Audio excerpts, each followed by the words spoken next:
The NHL officially returned to the ice tonight, and this time without a bubble. The action north of the border began with a rivalry game in Toronto, something we'll hear a lot of this year with the new All-Canadian division. Team Canada has officially announced its roster for the upcoming World Junior Hockey Championship, and this year, 3 Saskatchewan-born players have cracked the roster. Ian Duffy joins us now live at the Brandt Centre for an update on how they've gotten to this point and what the players are saying about play on the ice. Hey, Ian. Yeah, Lisa, while the schedule is winding down, the competition is really just heating up. Winnipeg just beat Saskatoon 4-1 here behind me. Both teams battling Brandon for first place in the division with 2 games remaining. And like you said, it's been really impressive that we've made it all this way to the final weekend without a single issue or positive test, COVID test that is, here in the Regina hub. And that's really a credit to all the work that's gone in behind the scenes. And this is the only division that can actually say that across the WHL. They've had positive tests and rescheduled games in all 3 of the other regions in Alberta, BC, and the American division. As for the play on the ice, it's been easy to kind of disregard the meaning of each game with no playoffs on the line. But while coaches have been using this time to develop and play young players, the goal of winning every time out hasn't changed. We're all young hockey players, and what we want to do is win, and that's, I know every team wants to win every night. I know winning's a lot more fun than losing. So I think it's just, the fact that there's not going to be playoffs this year. I mean, it doesn't play a huge role in the competitive level out there. It has always been our goal to do as best as we can and to develop as many kids as we can. But to have that opportunity to finish, it's been competitive throughout, and there's been rivalries and in the bubble and playing each other as much as we have for as long as we've been. It's competitive and it's a lot of fun, and I think everyone here wants to win.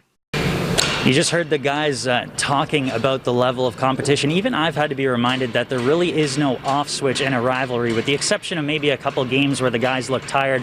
Whether it's been Prince Albert and Saskatoon, Regina and Moose Jaw, there's been plenty of chirping, some fighting, even some suspensions. So that spark and passion is definitely still there, and we will see that again tonight when the Pats meet the Warriors. All 3 of their previous meetings have gone to overtime, so it should be another good one here tonight. Lisa? If I would rate it from 1 to 10, I would say a 10, because he's just pretty stoked to be able to play with his friends again. After being relegated to driveway hoops for over 3 months, you can feel the excitement as soon as you walk through the doors at Laval High School in Regina, where Hoop Life has launched their summer basketball camps. But be in control, does that make sense? Having it back is crazy. I love going to the gym, hanging out with my friends, doing drills. If you're going to stay at home all the time, you're not going to be doing that exercise that you kind of need. So just for them to be out here, putting some shots and hanging out with some of their friends and some new faces that they're going to see, I think it's a pretty huge change for them. While being able to get back in the gym and play basketball brings an obvious happiness level for the kids, the mental health aspect of the return is palpable for both players and parents at Hoop Life's first week of camp. It is great for the kids, not just mentally wise as well as emotional wise, because being at home, I know I try my best to keep them active, but it's also different to be able to socialize. I guess that's the main thing.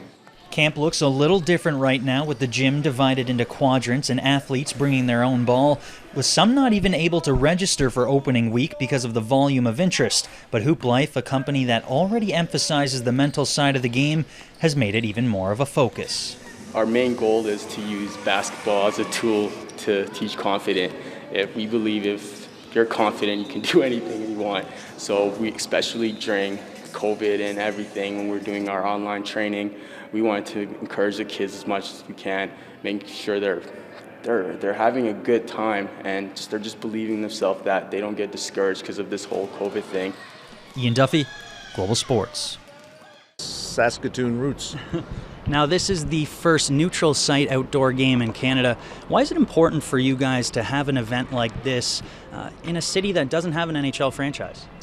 A couple more injury notes for you. Josh Mahura of the Pats and Brett Howden of the Warriors both hurt earlier this week in the Canada-Russia series. Well, Howden is out tonight for the Warriors. Mahura checks in for the Pats. Both of these teams will go at it again on Sunday in Moose Jaw. We'll have all the highlights for you of tonight's game on Global News at 10. Now the Leopoldus Golden Suns here in the semis. James will have to race out here after the game. His sons, Sam and Ben, with a big playoff game over at the U of R. But the semifinals here tonight, the finals underway tomorrow. Taylor? Whether it be on the pond or in a backyard rink, hockey in its purest form doesn't have referees or painted lines or big salaries. And the players at this year's Heritage Classic were reminded of that when they hit the ice in the open air at Mosaic Stadium, including Jets captain Blake Wheeler, who has his own backyard rink for his son to create those same memories.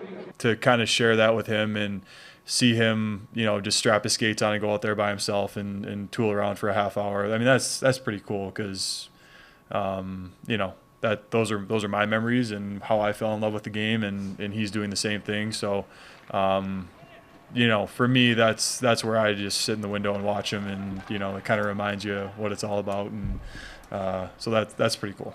Even here, right in a huge stadium, you get out in the open air, it's just better. It's a better way to practice. It brings you right back to all the things that are great about the game, and it's also pure in that for everybody in this room who's ever had skates on, it's what we all share. So I'll never know what it's like to be like Blake Wheeler, to play in the NHL, skate like that, but we all share that, boys and girls, outdoor rinks. And growing up in a family of Rider fans, Jets defenseman Josh Morrissey is getting his own enjoyment from skating at field level at Mosaic. My grandparents, lived here their whole lives, and my dad did until he was an adult. So definitely, at Christmas growing up, my grandparents would, gift us Rider jerseys and hats and stuff like that. So it was tough growing up in Calgary, I guess, as a Rider fan, and then getting drafted by Winnipeg. It's kind of the trifecta of rivals. So it's been an interesting transition that way. About halfway between Calgary and Winnipeg, you can expect to see plenty of blue and red in the crowd tonight, but as Morrissey knows, you can also expect to see plenty of Rider jerseys as well. Ian Duffy, Global Sports. Klay Thompson returning to the Warriors lineup despite the hamstring injury.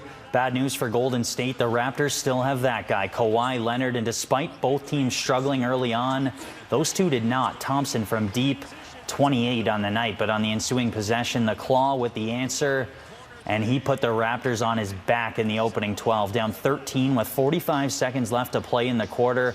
Kawhi just took the ball and went to work inside and out, pulling the Raps within just 6 to end the quarter.